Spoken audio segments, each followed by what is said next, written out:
Good afternoon to all of you. Good afternoon, sir. Respected Dr. Doimukh, sir, who is chairing this technical session. The topic assigned to me is Islam and secularism. So whatever I speak out, that is about the topic. What Islam really is and what Islam at times is misinterpreted and misconceived. So let's start with Islam. What is Islam? Islam is a way of life. Islam is a controlling and influencing force through which intrinsic virtues are strengthened and advocated. Unfortunately, we fail to see the beauty of Islam,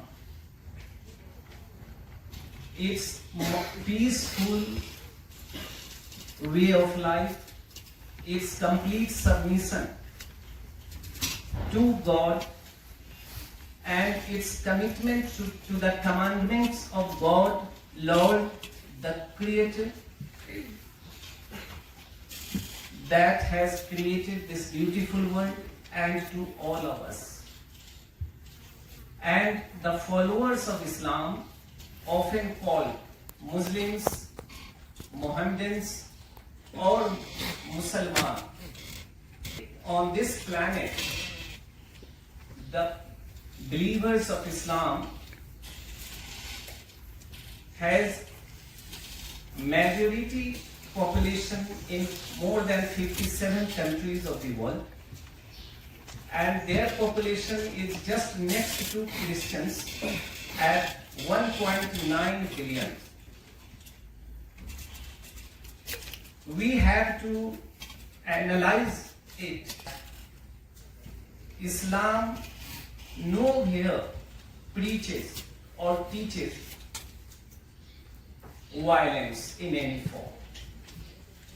And Islam is not what a few Muslims do, or what a few terrorists do, what a few radicals or extremists do. Fundamentalism can be in any group, in any clan, in any ethnic group. Radicalism has no boundary, no frontiers. But my question is that 1.9 billion believers of Islam, are they all terrorists? Are they all extremists? Not even 1%, because if we make it 1%, it will be 1 crore and 90 lakh, 1% of total population of believers of Islam. For a few, maybe 0.5% and 3%, we should not misconstrue that Islam is a religion that propagates or that gives rise to terrorism, extremism, or violence. That is utterly misinterpretation. So what Scripture says, what Holy Quran says, what Prophet Muhammad preached, that's the teaching of Islam. And Holy Quran clearly says that killing of one person is right like killing of entire humanity. This is such a sin. And similarly, with power of positivity, Quran further adds that saving life of one human being, one person, is like saving whole of humanity. This is what Islam says. This is what Quran says.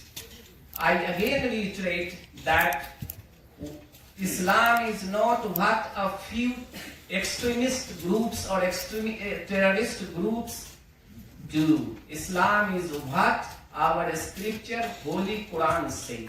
There may be difference, vast gap.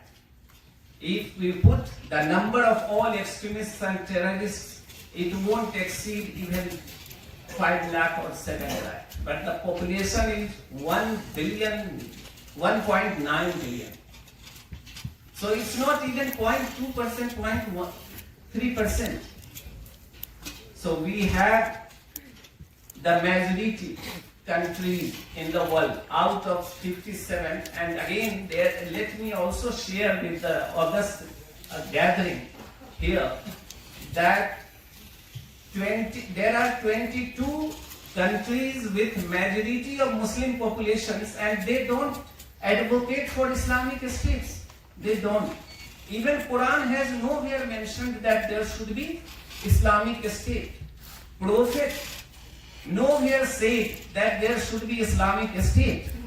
Prophet rather guided and advised that whenever you need to take some decision, you take it collectively in the true spirit of democracy. Be democratic. Consult the all stakeholders in taking any decision. Jihad.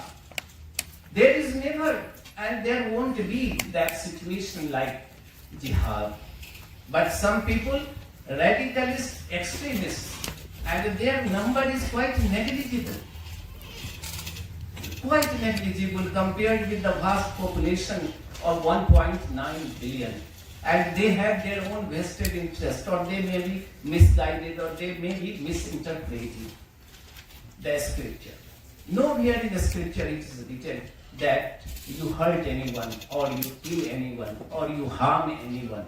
There is a sense of humanism in the very words that I shared with you, that killing one human being is like killing whole of humanity. Saving one person is like saving whole of humanity. Quran further says that you have to respect all other faiths.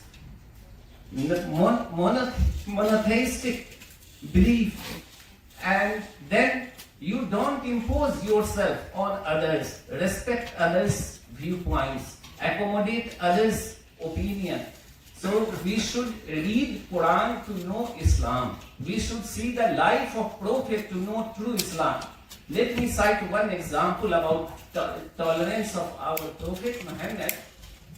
He used to cross one street to go for his prayers, and one lady, always out of sense of hatred, every day threw garbage, trash on his head, on his body.